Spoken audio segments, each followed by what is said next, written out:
Kita boleh terus bergantung kepada Tuhan, dan ini yang saya mau sampaikan. Saya beri judul khotbah saya yaitu spiritually healthy and strong.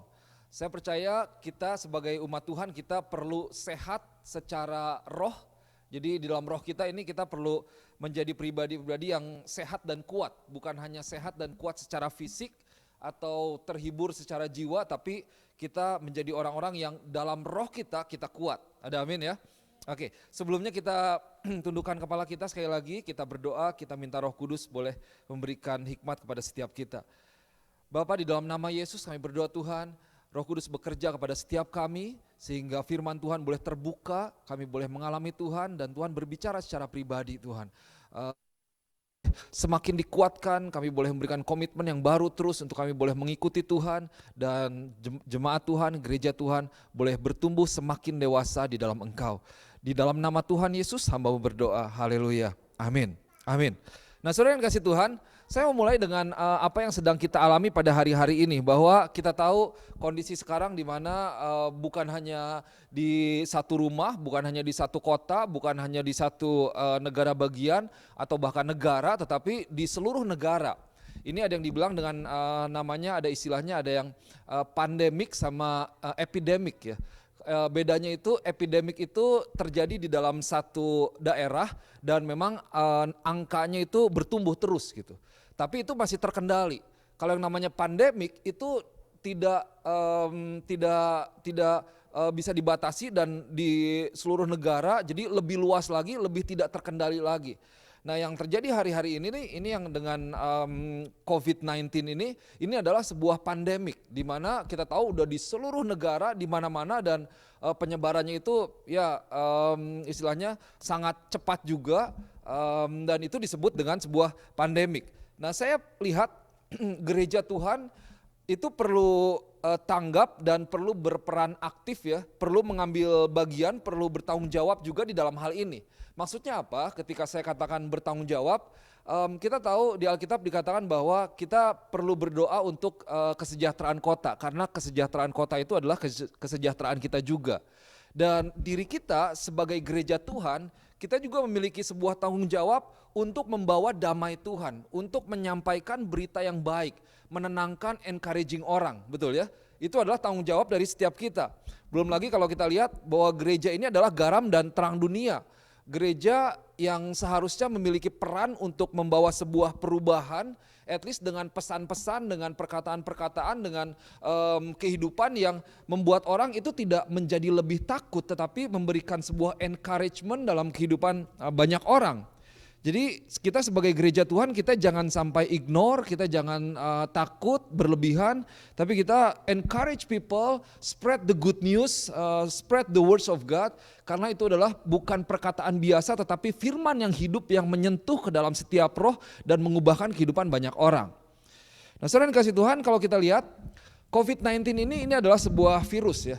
Dan sederhana kita tahu semua, saya nggak akan istilahnya menyatakan lagi apa yang kita sudah tahu bersama.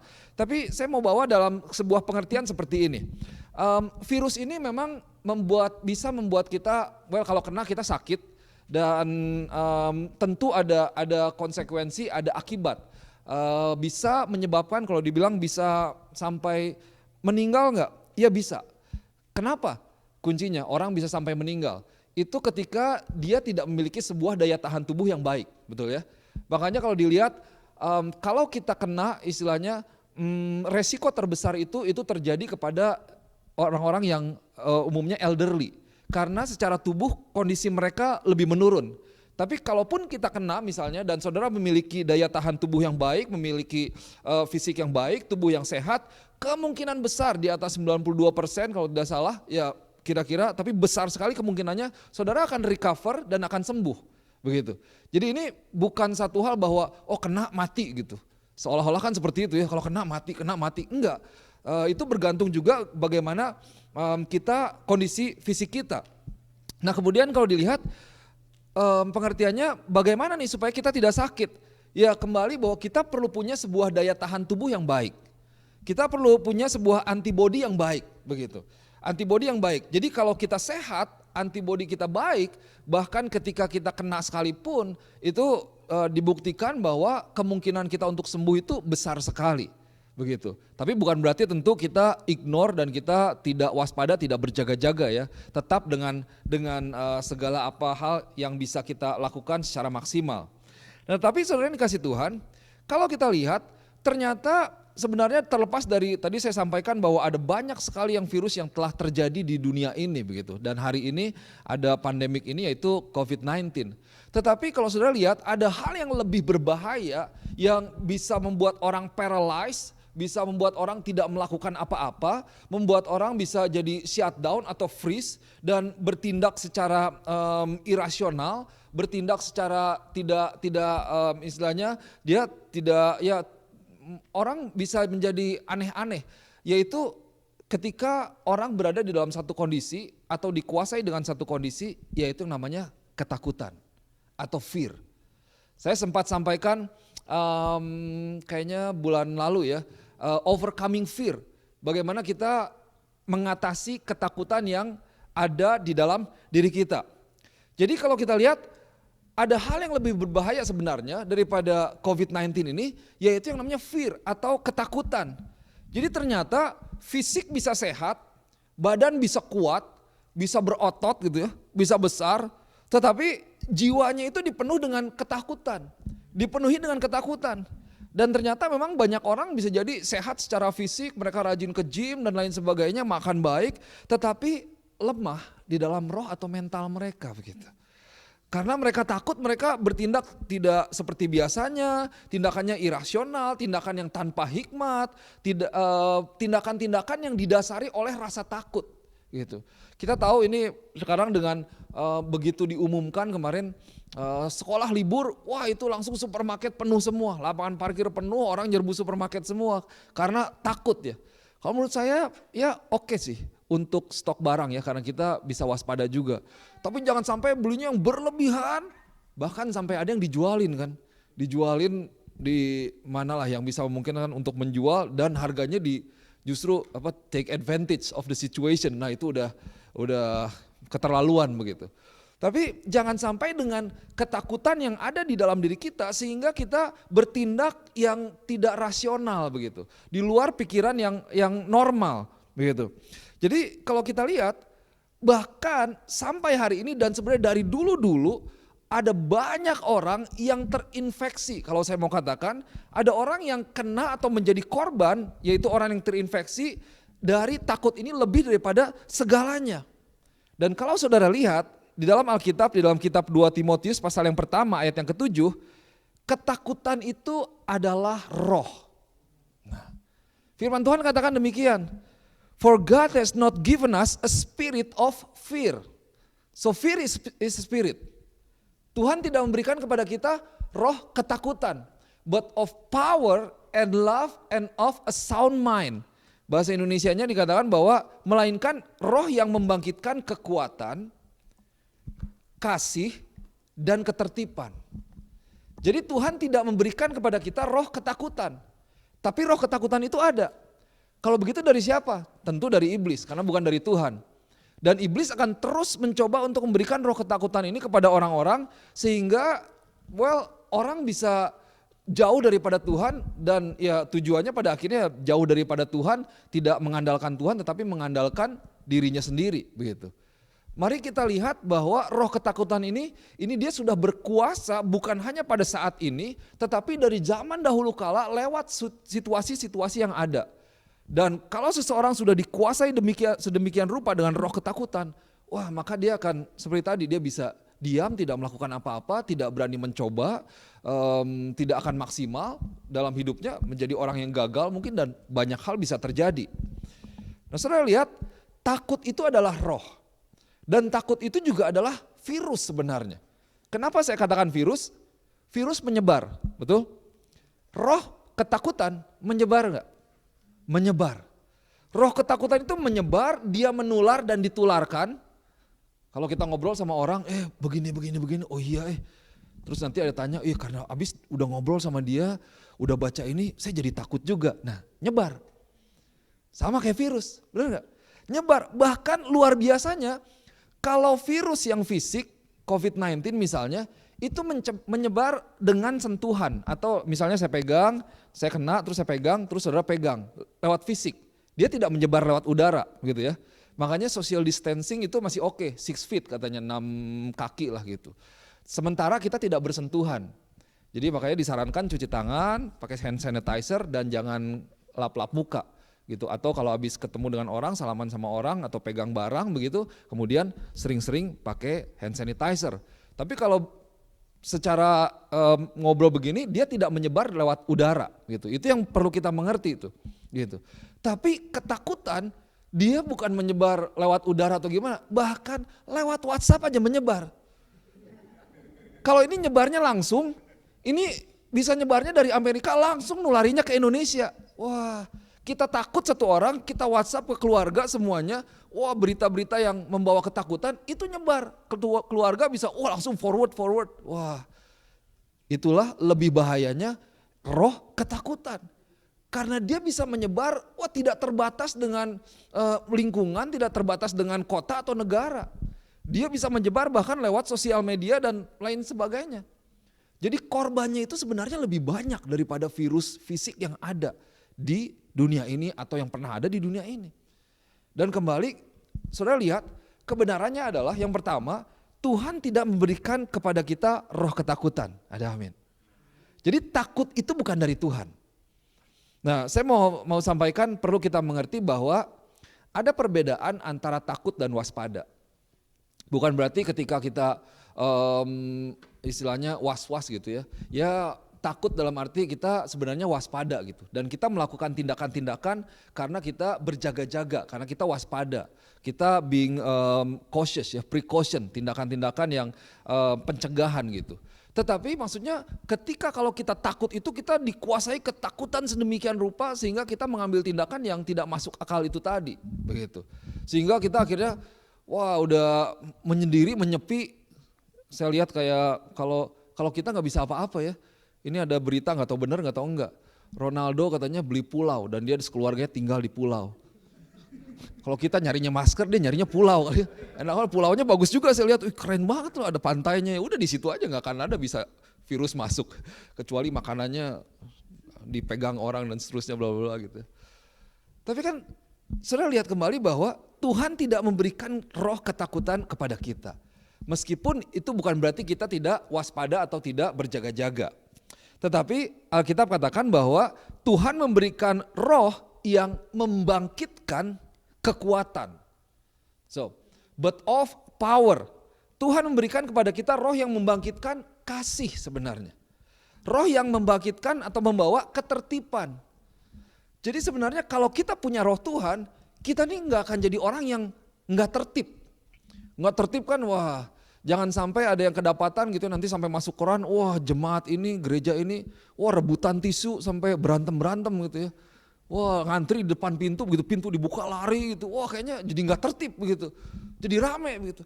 Padahal kalau kita punya roh Tuhan, kita tuh diberikan bukan roh ketakutan, tapi roh yang membangkitkan kekuatan. Jadi kita bisa kuat dalam diri kita bisa kalau di sini dibilang power, love, and of a sound mind.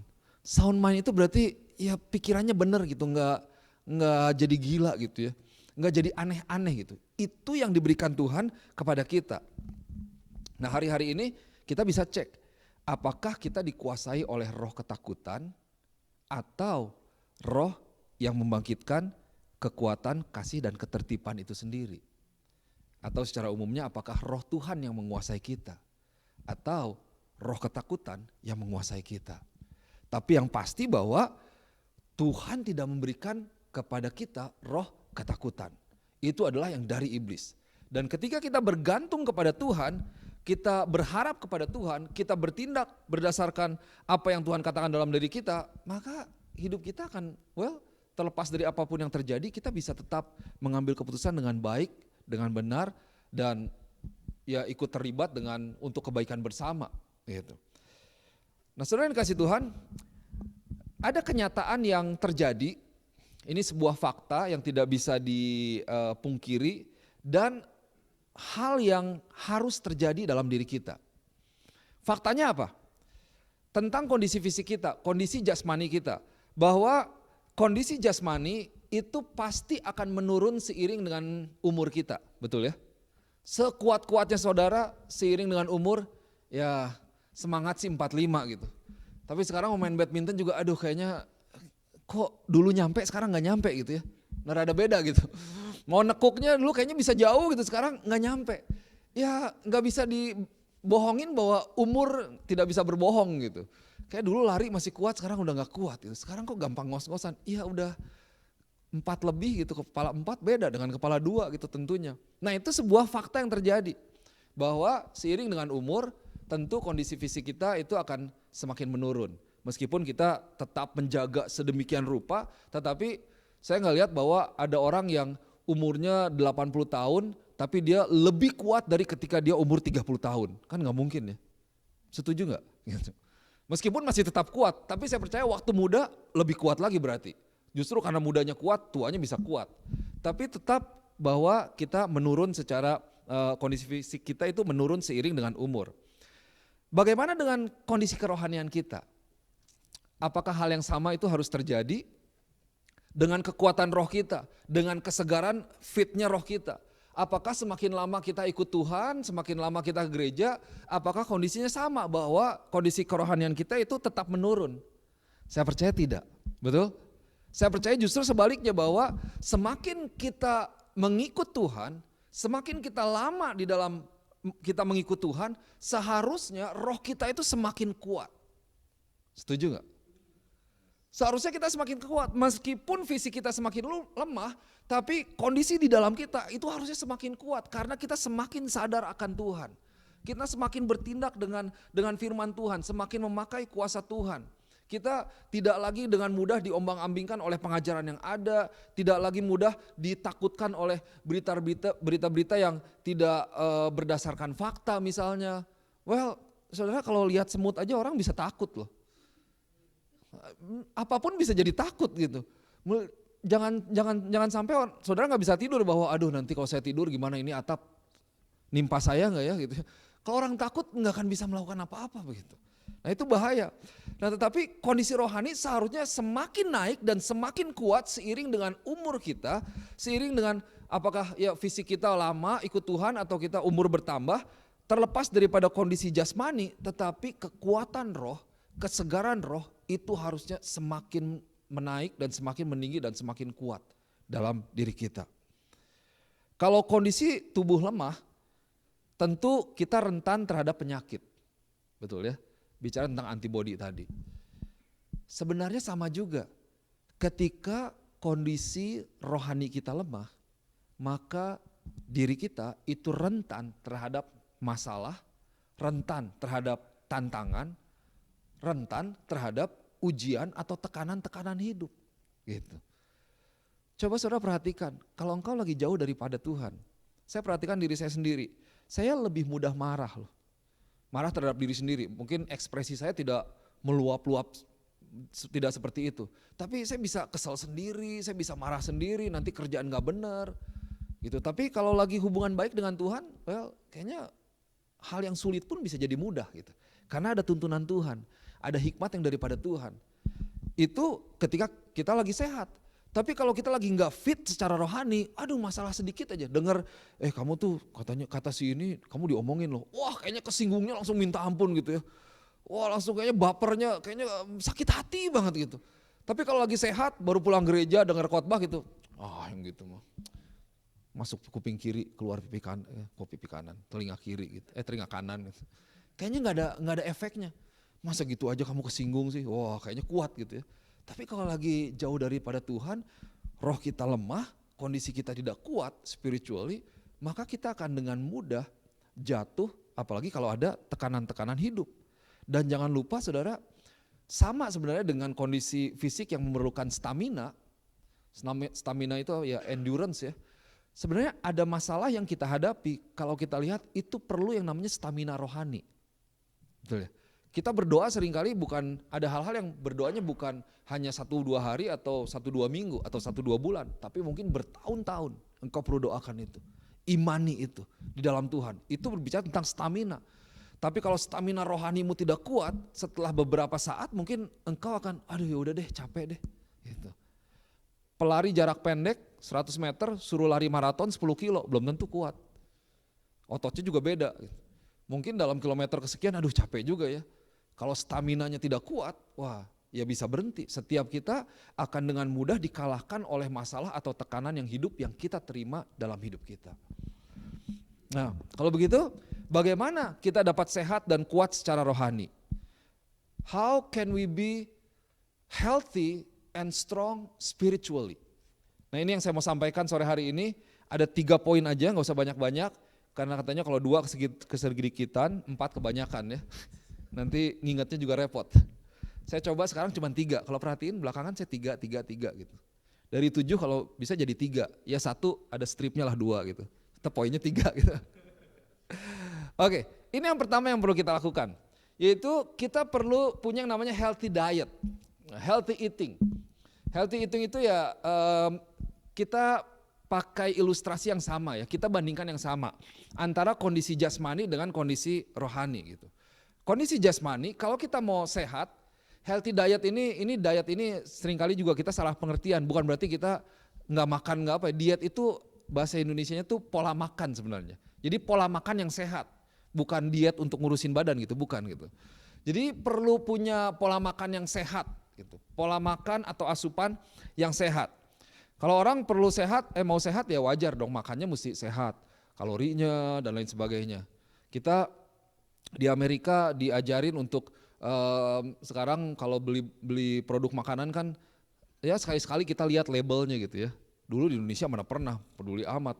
Tiap pagi teh botol 2 gitu, gorengan 3 gitu kan. Nanti sore soda lah, apalah, es apa. Wah itu gulanya kalau dihitung sehari udah berapa botol kali. Seperti itu. Nah kita perlu sehat. Untuk sehat perlu makan sehat. Dan jangan lupa kita perlu juga makan sehat, perlu punya tubuh yang sehat karena kita mau umur panjang betul ya. Saya pengen lihat cucu kalau bisa gitu, kalau diizinkan. Tapi saya sehat bukan buat diri saya sendiri, tapi buat keluarga dan saya mau juga punya pelayanan yang panjang. Nah itu yang jadi motivasi kita, bukan diri kita sendiri. Bagaimana dengan roh kita? Sebenarnya sama, kalau kita mau sehat secara roh, kita perlu punya yang namanya asupan yang baik atau yang sehat, atau healthy diet atau healthy eating. Ini di dalam kitab Matius pasal yang keempat ayat 1 sampai keempat, di situ ditulis atau diceritakan ketika Yesus dicobai oleh iblis ya. Saya bacakan buat saudara. Ayat yang kedua, ayat yang pertama. Maka Yesus dibawa oleh roh ke padang gurun untuk dicobai iblis. Dan setelah berpuasa 40 hari dan 40 malam, akhirnya laparlah Yesus. 40 hari 40 malam, kita sehari aja udah mau berhenti gitu ya. 3 hari pernah gak? Wah itu udah sehari udah mulai puyeng tuh. Ini 40 hari 40 malam. Maka laparlah Yesus. Ya iyalah, Yesus masih manusia gitu. Bukan 40 hari 40 malam maka Yesus tidak merasa apa-apa karena dia Tuhan. Enggak, pada waktu itu dia adalah manusia seutuhnya. Ayat yang ketiga, lalu datanglah si pencoba. Nah, si pencoba. Jadi kalau yang suka nyoba, nah ini sama nih. Lalu datanglah si pencoba itu dan berkata kepada Tuhan, jika engkau anak Allah, perintahkanlah supaya batu-batu ini menjadi roti. Wah, kalau saudara jadi Yesus gimana? Ya lu bener-bener gak tahu siapa gua ya. Nantangin gitu. Tetapi ayat yang keempat, Yesus menjawab, ada tertulis manusia hidup bukan dari roti saja, tetapi dari setiap firman yang keluar dari mulut Allah. Saudara bayangkan begini, Yesus dengan segala keberadaannya, ya dia 100% manusia, tapi dia 100% Tuhan. Dia mampu melakukan banyak hal yang tidak bisa manusia lakukan. Kalau saudara pikir, mampu gak Yesus mengubah batu jadi roti saat itu? Bisa ya? Bisa dong, orang Yesus juga Tuhan. Dan ditantang lagi, oh ya kalau kamu anak manusia, which is benar, sebenarnya iblis itu cuma bisanya nantangin atau ya ngegoda-godain seperti itu. Tapi dia menguji Tuhan. Tapi dalam kondisi yang lapar, Yesus ini benar-benar ditantang hit point-nya gitu, sensitif button-nya. Nah, Kita punya sensitif button kita masing-masing nih. Kalau diomongin tentang ini, waduh kayaknya itu sensitif banget buat saya. Jangan pernah ngomongin hal ini tentang saya gitu ya. Nyinggung-nyinggung hal ini tentang saya. Wah. Nah Yesus dalam kondisi itu lagi lapar, digodainya suruh ubah batu jadi roti. Tapi Tuhan Yesus jawab bahwa seperti ini. Saya suka di dalam The Message dibilang begini. It takes more than bread to stay alive. It takes a steady stream of words from God's mouth. Bahwa kamu tahu gak? Saya ini meskipun lapar, tapi saya nggak akan mati kalaupun saya nggak makan roti. Tapi saya bisa hidup karena tahu tidak bahwa manusia hidup bukan dari roti atau makanan fisik saja. Tetapi manusia hidup dari firman yang keluar dari mulut Allah. Nah saudara bisa menangkap nggak bahwa kita sebagai manusia, kita hidup ini bukan hanya dari makanan fisik loh. Tetapi dari firman Tuhan. Jadi dengan kata lain bahwa kita bisa hidup secara jasmani, tetapi kita mati di dalam roh kita. Dan banyak orang seperti ini. Bahwa tanpa firman Tuhan, roh kita ini gak sehat. Tanpa firman Tuhan, tanpa kita memberikan masukan, makan firman Tuhan, kita gak sehat dan bisa jadi lama-lama ya kita mati gitu. Karena manusia ternyata tidak hidup dari roti saja. Kita gak bisa cuma makan roti, oh ya saya gak makan roti makanya bubur ayam kok pagi, enggak gitu. Ramen kok gitu. Dan lain sebagainya gitu, enggak. Maksudnya kita hidup bukan hanya dari makanan fisik saja. Tetapi kita bisa hidup karena ada kekuatan rohani yang kita masukkan, yang kita berikan ke dalam hidup kita, yaitu firman Tuhan. Sehingga membuat kita bisa berdiri, kita bisa berjalan, bahkan kita bisa berlari, kita bisa menjadi kuat, kita bisa menang terlepas daripada setiap masalah, tantangan, tekanan yang kita hadapi dalam kehidupan kita. Kenapa? Karena kita memberikan firman Tuhan ke dalam kehidupan kita. Yang mengendalikan pikiran kita, mengendalikan hati kita, yang berujung kepada sikap dan tindakan sehari-hari dalam kehidupan kita. Saudara bisa dapatkan ya? So Yesus dicobai dengan luar biasa, dengan lapar begitu. Saudara, orang yang sehat dan kuat secara roh, dia akan bertindak bukan berdasarkan kedagingan dia. Tetapi berdasarkan kekuatan, yaitu berdasarkan firman Tuhan. Jadi orang yang sehat dan kuat secara roh, dia akan bertindak bukan berdasarkan kedagingan dan bukan berdasarkan perasaan dia. Begitu. Kalau dia kuat secara roh. Tapi kalau dia lemah dalam rohnya, maka ketika ada tantangan, ada yang ngegosipin tadi, contohnya misalnya yang sederhana, maka kita akan cenderung bertindak berdasarkan kedagingan kita, berdasarkan emosi kita, berdasarkan perasaan kita, yang mana sangat sensitif. Begitu. Tapi kalau kita kuat dalam roh kita, kita tidak akan bertindak berdasarkan perasaan. Orang mau ngomongin kita, orang mau ngejelekin kita, orang mau memperlakukan kita dengan yang tidak baik, yang penting kita tahu siapa diri kita tahu siapa Tuhan kita. Begitu. Buat saya pribadi, saudara, saya sering cerita bahwa saya struggle sekali dengan jati diri saya gitu. Saya minder, nggak mau ketemu orang, menyendiri, datang ke gereja duduk di belakang gitu. Tapi ketika saya sadar betul bahwa siapa diri saya, apa yang Tuhan telah lakukan untuk saya, bahwa saya ditebus dengan darah yang mahal, saya diberikan Roh Kudus yang luar biasa, Tuhan mati buat saya dan juga buat setiap saudara di tempat ini, saya tidak perlu tersinggung. Bahkan saya pikir saya justru berdoa buat setiap mereka yang memperkatakan hal-hal yang buruk tentang saya, karena saya tahu betul bahwa ketika orang menghina saya, sebenarnya yang tersinggung itu bukan saya, tapi Tuhan yang menciptakan saya loh. Ketika saya bikin sesuatu hal, atau ada orang yang bikin sebuah lukisan, ada orang yang masak misalnya, ketika dibilang, oh ini masakannya gak enak banget ya, oh ini lukisannya jelek banget ya. Lukisan masakannya gak akan tersinggung harusnya ya, tapi yang tersinggung chefnya, atau painternya, artisnya. Wah, dan saya tahu betul bahwa ini Tuhan saya pun akan membela saya. Karena saya tahu siapa diri saya di hadapan Tuhan. Itu bisa terjadi ketika kita bisa memiliki sebuah keyakinan iman berdasarkan firman yang kita dengar yang menjadi kehidupan dalam hidup kita. Saudara bisa dapatkan ya. Jadi penting sekali untuk kita memasukkan bukan hanya makanan-makanan jasmani, tetapi firman Tuhan yang kita masukkan terus menerus dalam hidup kita. Maka dari itu baca firman, dengar firman, di mana di situ timbul iman, itu perlu dalam hidup kita. Kita perlu terus memberikan satu asupan yang bergizi tinggi, yang kuat, which is firman Tuhan itu adalah firman yang berkuasa, iya dan amin. Janji firman Tuhan yang adalah iya dan amin untuk setiap kita, yang memberikan kekuatan, membangkitkan kekuatan untuk setiap kita. Itu yang harus kita masukkan dalam hidup kita. Sehingga saya percaya, kalau kita kuat di dalam firman Tuhan, kita akan kuat di dalam kehidupan kita. Karena firman itu yang menjadi dasar dari hidup kita. So itu yang pertama. So how can we become strong spiritually, healthy spiritually, and strong spiritually? Is by having a healthy diet atau healthy eating. Bukan makan yang fisik, tapi firman Tuhan dalam hidup kita. Oke, yang kedua, kita perlu be active. Oke, tadi yang pertama untuk sehat dan kuat, to be strong spiritually, to be healthy spiritually, we need to have a healthy diet. Yang kedua, tentu kita perlu aktif ya. Kita perlu bergerak begitu. Kan nggak mungkin ya orang makan, tapi nggak bergerak. Benar nggak? Kan perlu bergerak, perlu ada energy in, perlu ada energy out. Perlu dikeluarkan. Nah, aktivitas Yesus itu seperti apa? Kita lihat firman ini ya. Yohanes 4 ayat 34. Yesus bilang begini, ini pewahyuan yang luar biasa buat saya pribadi. Dan saya berdoa buat setiap kita di tempat ini.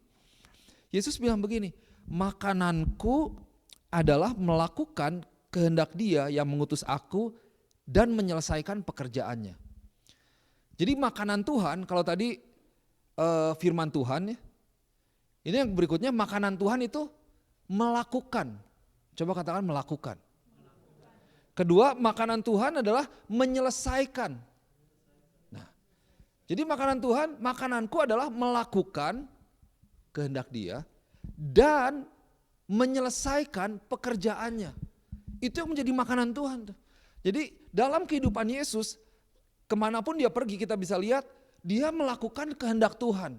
Dan apa yang Yesus kejar yaitu menyelesaikan rencana Bapa yang ada di dalam kehidupan Yesus. Sehingga itu yang membuat Yesus meskipun Dia dihina orang, dipukuli orang, sampai secara fisik sampai pada akhirnya Dia tetap kuat luar biasa. Karena tanpa sadar bahwa ketika Dia melakukan dan berusaha terus untuk menyelesaikan, Yesus sedang memberikan nutrisi yang baik ke dalam kehidupannya. Nah ini pengertian yang perlu kita mengerti nih. Jadi melakukan itu adalah makanan. Ini pengertian pertama dari poin ini ya. Kita perlu melakukan kehendak Tuhan. Karena itu baik buat hidup kita. Sebaliknya, kalau kita tidak melakukan kehendak Tuhan, berarti kita nggak makan. Betul ya? Kan makananku adalah melakukan kehendak Tuhan. My food is to do the will of Him who sent me and to finish the work. So if you didn't do the work of God, then actually you didn't eat. Engkau tidak makan sebenarnya. Saya pertama kali saya nonton satu film ini boleh disiapin ya. Ini saya kayak diingatkan akan ayat ini nih. Apa yang terjadi ketika orang makan, tetapi dia tidak aktif, dia tidak melakukan sesuatu. Begitu. Nah ini yang seringkali terjadi juga dalam kehidupan banyak orang Kristen atau orang percaya. Kita lihat dulu videonya, ini cuma 1,5 menit kalau nggak salah. Boleh diputar? Suaranya juga.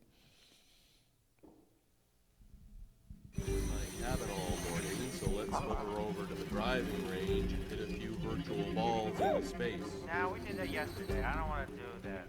Well, then what do you want to do? I don't know. Something. Wow.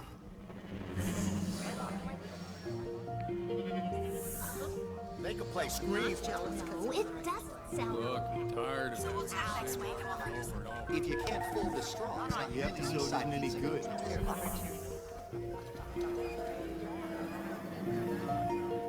Hot. Over here. Whoa.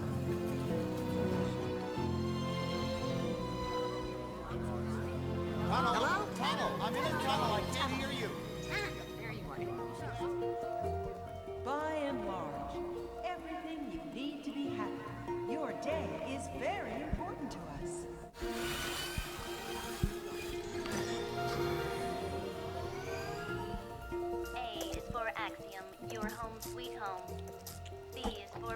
Large, your very best friend. Time for lunch. In a cup.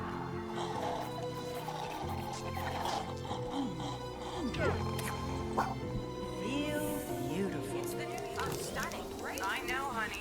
Men. Attention Axiom shoppers. Try blue. It's the new red.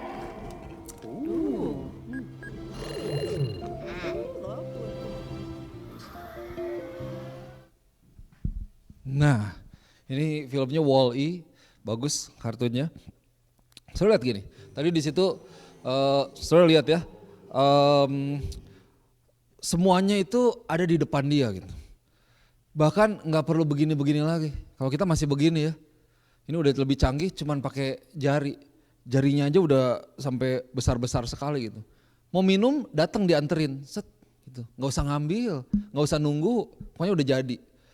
Nggak perlu apa-apa, semuanya. Bahkan ngobrol, kamu apa? Nengok aja malas kalau diperhatiin. Mau ngapain? I don't know katanya, begitu. Jadi ya semuanya fokus aja dengan kesibukannya sendiri.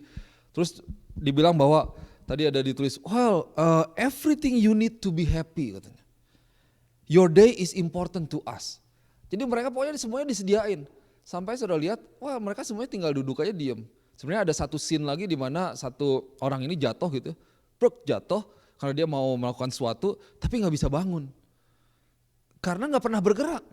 Tapi makan terus, minum terus, tapi tidak ada aktivitas. Nah ini sebenarnya juga terjadi kalau kita bisa lihat dan bisa terjadi dalam hidup kita. Ketika kita makan terus istilahnya. Tadi saya sampaikan bahwa firman Tuhan itu adalah makanan buat kita. Tapi berapa banyak sudah lihat bahwa ada orang yang rajin gereja, hafal ayat. Wah kalau ngobrol, kayak pengetahuannya luar biasa seperti itu. Tapi dia nggak bergaul orangnya. Kalau berdiskusi nanti keluarnya firman Tuhan lagi. Bahkan firman Tuhan itu jadi seperti intimidasi buat orang. Ke istri pokoknya semuanya harus dituruti keinginannya. Kalau ngelawan sedikit tidak tunduk pada suami, gitu. Tidak hormat pada suami. Nah salah konteks kan. Begitu. Semua firman Tuhan itu bisa kita pakai untuk kepentingan diri kita sih kalau mau. Bisa dibalikin aja. Makanya ada istilah cocokologi gitu ya. Ya pokoknya kalau biologi kan ilmu, ogi-ogi itu kan ilmu bio tentang biologi gitu. Ya sosiologi ilmu tentang sosial dan lain sebagainya. Nah ini cocokologi pokoknya ilmu nyocok-nyocokin gitu. Hashtag cocokologi itu. Jadi dipakainya ya firman Tuhan bisa seperti itu. Nah ini bahaya sekali. Maksudnya begini, bahwa sebagai orang percaya tujuan kita bukan sebanyak-banyaknya ibadah. Atau sehafal-hafalnya firman Tuhan. Tahu dari kejadian sampai kepada wahyu. Tetapi justru dari firman itu apa yang kita bisa aplikasikan dalam kehidupan kita. Apa yang bisa kita lakukan untuk orang lain dan apa yang bisa kita lakukan untuk Tuhan. Betul? Tidak ada gunanya kita tahu firman banyak tapi kita tidak melakukan apa-apa. Kita tidak menjadi berkat buat orang. Kita tidak melakukan sesuatu, tidak terlibat di dalam pekerjaan Tuhan. Pada akhirnya kita mencoba untuk mendapatkan firman Tuhan untuk diri kita sendiri. Wah hari Minggu khotbah kurang, ibadah jam 4 sore. Pagi saya mau denger dulu, online dulu lihat di TV. Nanti malam kayaknya kurang, sebelum tidur dengerin lagi. Yang podcast kah semuanya. Wah banyak firman Tuhannya tapi kalau suruh bantuin orang gak mau misalnya. Terlibat dalam pelayanan gak mau.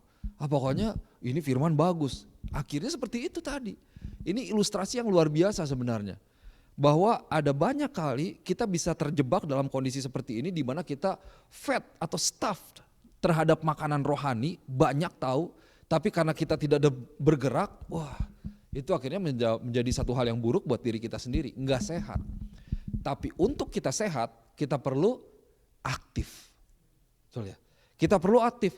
Dan saudara, otot rohani ini harus kita latih loh. Otot kalau nggak dipakai juga lemah lagi. Kondisi kerohanian kita itu perlu kita perlu aktif sehingga kita nggak jadi penyakitan.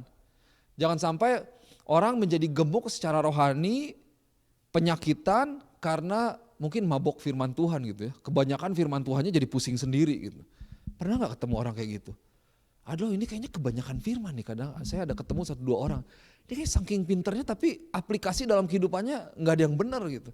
Hidupnya ngaco lah, sama hubungan sama orang nggak benar. Tapi kalau ditanya firman, jago banget itu. Nah ini mabok firman nih kayaknya, kebanyakan firman. Kayaknya perlu berhenti dengar firman, perlu belajar mengaplikasikan dulu gitu dalam berbagai bidang kehidupan. Gitu. Nah saudara yang dikasih Tuhan, lewat hal ini saya mau encourage selalu. Sebagai orang percaya, mari kita boleh aktif menggunakan setiap otot rohani kita. Kita aplikasikan firman yang kita dengar. Jadi bukan hanya mendengar tapi melakukan firman. Itu yang menjadikan kita pribadi-pribadi yang sehat. Dan di sanalah engkau menjadi sehat. Ketika engkau terlibat di dalam pekerjaan Tuhan, di dalam pelayanan, di dalam gereja Tuhan dan juga di dalam komunitas. Karena disitulah pelayananmu terhadap orang-orang lain. Jadi kita ini bukan menyendiri, diem gitu ya, yang penting dengar firman, berdoa. Kerjaannya kayaknya kalau ditanya sepertinya rohani sekali. Wah ke gereja, baca firman, berjam-jam dan berdoa gitu. Pokoknya udah sama, Minggu gereja, Senin melayani ya istilahnya ikut Bible study lah, ntar podcast lah dan lain sebagainya. Tapi kalau dilihat mau terlibat nggak mau. Mau ikut nggak mau. Ayo begini nggak mau. Wah itu nggak sehat. Tapi kalau kita mau jadi pribadi yang sehat kita harus aktif.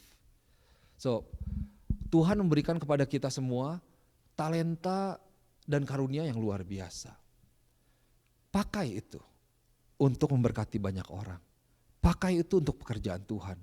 Justru seperti apa yang Yesus katakan, dia melakukan kehendak Bapa dan dia menyelesaikan kehendak Bapa. Itu yang membuat Yesus menjadi pribadi yang kuat, yang sehat. Yang ketiga, yang terakhir. Train or exercise. Ini bukan kereta gitu ya. Maksudnya kita perlu latihan gitu. Ini ada 2 terjemahan di dalam New International Version dibilang begini. Train yourself to be godly. New King James Version dibilang exercise yourself towards godliness. Jadi kita ini perlu melatih diri kita, perlu mengusahakan untuk kita bisa menjadi rohani istilahnya. Menjadi kuat secara rohani. Nah kalau tadi ada untuk sehat dan kuat kita perlu makan, kemudian kita perlu aktif atau bekerja ya. Ada orang yang punya pemikiran begini dan saya ketemu orang begini. Kalau dampingin pasien itu kan orang macam-macam gitu ya.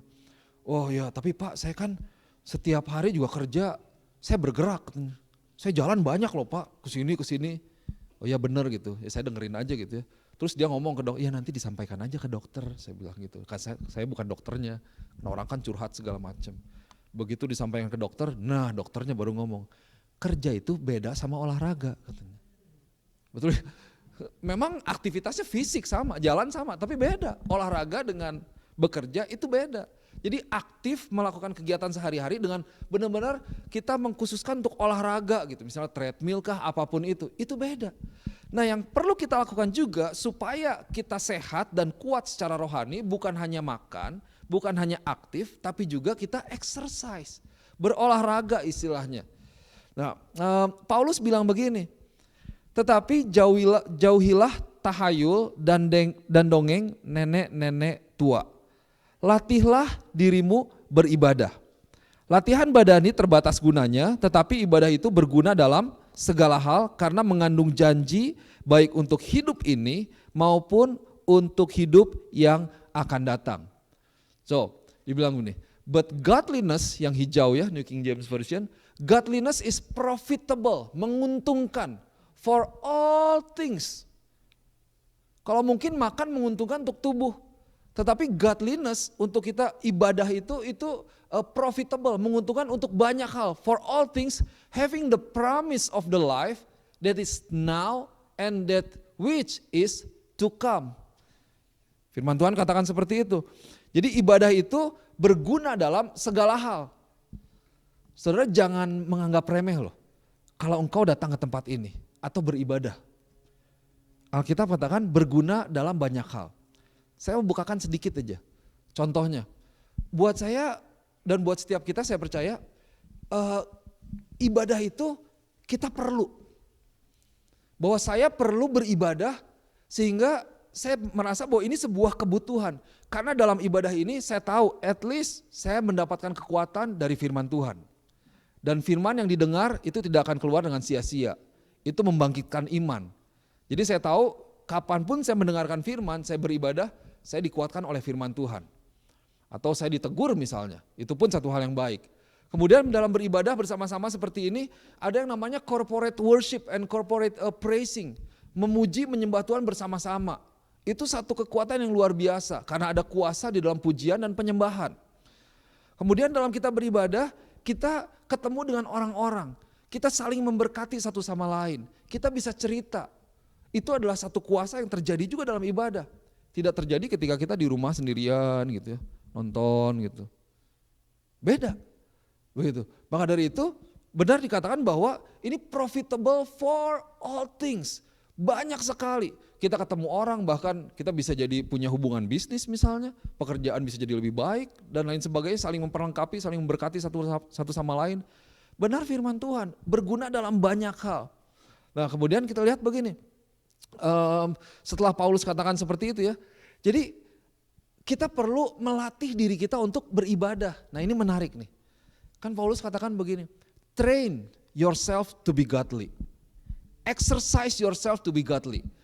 Kalau dibilang train yourself atau latihlah dirimu untuk beribadah, latihan itu kan sebuah kata kerja, betul ya? Sebuah tindakan yang berarti kita menjalani sebuah instruksi atau sebuah disiplin atau sebuah drill gitu yang berlangsung terus-menerus dan berulang-ulang dan berkelanjutan. Itu yang dinamakan dengan latihan. Itu kalau kita lihat apa yang dilatih, contohnya tentara dilatih. Dia nggak jadi baik, nggak jadi ahli dalam menembak atau apapun begitu saja. Atlet dia dilatih. Perlu latihan yang waduh nggak gampang. Saya baca Michael Phelps itu hanya untuk 0,0 sekian detik dia latihan harus lebih tambah jamnya gitu. Karena semuanya jago gitu, semua ikut olimpiade jago. Semuanya misalnya berapa? Rekor 50 meter itu berapa detik ya? Orang berenang, ya sekian detik lah. Bedanya itu cuman 0,0 sekian gitu. Nah itu menentukan kamu jadi juara apa enggak. Untuk orang jadi juara dia perlu melatih dirinya sedemikian rupa, perlu ditekan. Wah kalau kita lihat Navy Seals dilatihnya gimana, itu di pantai dingin-dingin suruh nyebur, suruh angkat balok, suruh waduh itu namanya Hell Week ya. Saya lihat ini orang bener ya, tapi ketika mereka udah jadi itu bisa dengan tenang mengambil keputusan. Wah keputusannya jitu dan nggak gampang stres, tubuhnya kuat, mentalnya kuat, itu luar biasa sih. Saudara kalau mau nonton ya, saya encourage nonton karena ini bukan masalah tentaranya, tapi filosofinya begini, mereka itu dalam Hell Week itu dibuat fisiknya sangat lemah, tidur itu sekitar nggak lebih dari 4 jam satu hari, bisa 3 atau 2 jam, dan bagaimana dalam kondisi yang sangat lemah itu mereka dilatih untuk mengambil keputusan yang benar. Nah itu dia tuh. Sebenarnya filosofinya sama dengan kita. Tekanan gak pernah habis. Tapi bagaimana ketika kita berada dalam tekanan, kita bisa tetap punya sound mind. Bisa tetap mengambil keputusan dengan benar. Gak emosi gitu. Kalau udah emosi masuk dan lain sebagainya, wah udah kacau aja semuanya. Keputusan kacau. Nah itulah tujuannya. Maka dari itu Paulus katakan latihlah dirimu, train yourself, exercise yourself towards godliness. Latihnya kemana? Terhadap apa? Apa yang dilatih? Beribadah. Kenapa tadi latih beribadah? Karena berguna dalam banyak hal. Nah seperti itu. Jadi perlu dilatih, perlu dicoba. Kalau dibilang di latihan itu kita perlu mencoba ya. Terus perlu mengusahakan, perlu dibiasakan dan terus didisiplinkan, perlu dikembangkan atau kadang-kadang perlu dipaksa. Gitu. Kalau kita mau punya muscle yang gede gitu misalnya tambah gitu, ngangkat yang sekilo, ngangkat Silver Queen gitu mungkin buat Tigan berat gitu ya. Tapi kalau mau tambah gede bisa gak segini terus? Ya gak bisa gitu. Dimakan nih lagi, bukan tambah gede malah di sini yang tambah gede gitu. Kan perlu lebih berat begitu. Latihannya perlu lebih keras. Mau ikut Boston Marathon tuh tanya, dia baru ikut maraton yang DP itu, ikut maraton yang ini udah setengah mati gitu. Mau ikut Boston Marathon latihannya mesti luar biasa lagi. Berarti mesti dipaksa kadang-kadang. Wah, perlu ditambah bebannya, perlu dipanjangin jaraknya. Kadang-kadang udah sampai mungkin mau pingsan gitu, tapi harus karena perlu dikembangkan kapasitas paru-parunya. Pastor Nalap tuh punya sepeda statik di Bandung, lu mau coba katanya. Itu atlet aja naik sepeda itu pada muntah katanya. Enggak mau, saya bukan atlet, saya bilang enggak deh, terima kasih biar atlet aja gitu. Tapi itu berarti si paru-parunya itu dikembangkan gitu. Biar punya kapasitas yang besar. Nah, kita perlu exercise diri kita. Yang dilatih itu apa? Sekali lagi, latihan beribadah. Ibadah ini perlu dilatih, perlu dibiasakan, perlu diusahakan. Kadang-kadang perlu dipaksa, perlu benar didorong gitu. Atau kalau perlu ditendang sekalian. Kita sebagai orang tua terlebih lagi ya, kita perlu melatih diri kita untuk beribadah. Ada amin. Dan yang udah jadi orang tua atau mau jadi orang tua, atau berpikir suatu saat akan menjadi orang tua, anak kita harus dilatih loh untuk beribadah. Betul gak? Anak kita harus dilatih.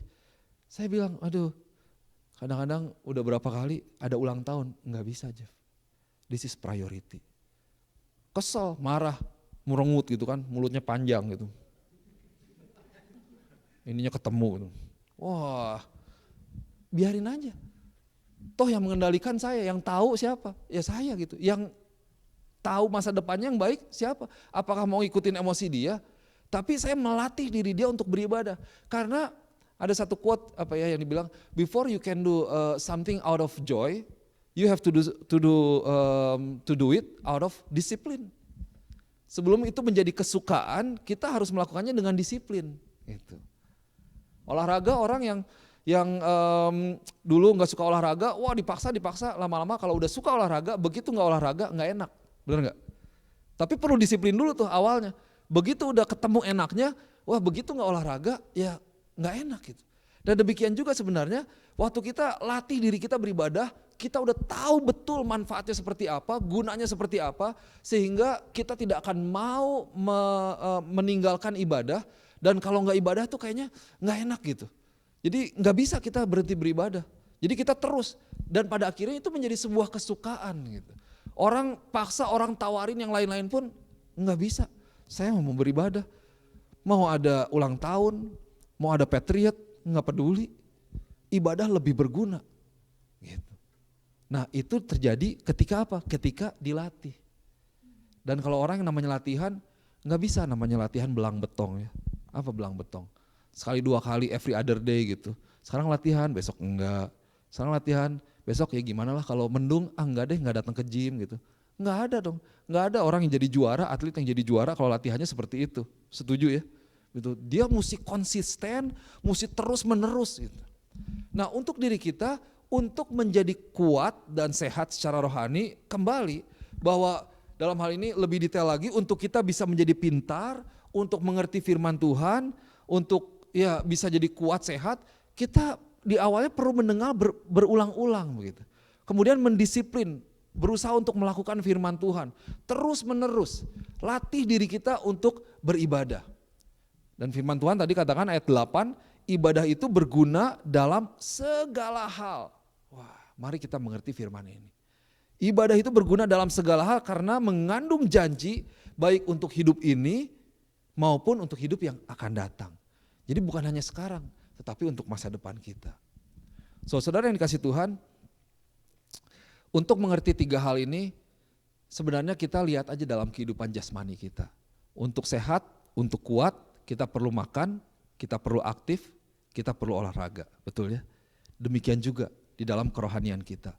Untuk kita bisa menjadi pribadi yang kuat secara roh, yang mana kekuatan kerohanian kita itu menentukan sebenarnya kepada tubuh dan jiwa diri kita masing-masing. Terhadap bagaimana kita bertindak, bersikap ketika ada masalah dan tekanan. Yaitu sama, kita perlu makan, yaitu firman Tuhan. Memberikan asupan yang baik. Kedua, kita perlu aktif, terlibat, melakukan pekerjaan Tuhan. Terlibat di dalam pelayanan, baik di dalam gereja ataupun di komunitas. Apa yang bisa kita berikan untuk memberkati orang lain dan membawa kemuliaan bagi nama Tuhan. Dan kemudian yang ketiga, kita perlu terus latih diri kita untuk beribadah. Biasakan, usahakan, berikan yang terbaik. Dan saya percaya, kalau engkau kuat di dalam kerohanianmu, well, Kalau antibodimu baik, engkau tidak akan rentan terhadap penyakit. Kalau spiritualmu, kerohanianmu kuat, engkau tidak akan rentan terhadap masalah. Jangankan masalah yang kecil, masalah yang besar pun, tekanan yang besar pun, engkau tetap akan bisa berjalan, engkau tidak akan jatuh, tidak akan kalah. Justru pada saat terburuk pun, engkau berada dalam lembah kekelaman, itu bisa menjadi berkat buat orang lain. Ketika orang melihat, wah ada Yesus dalam diri kamu. Keputusanmu beda, sikapmu beda. Kenapa? Karena kita kuat dalam kerohanian kita. So, let's be spiritually healthy and strong. Amin. Mari kita berdoa.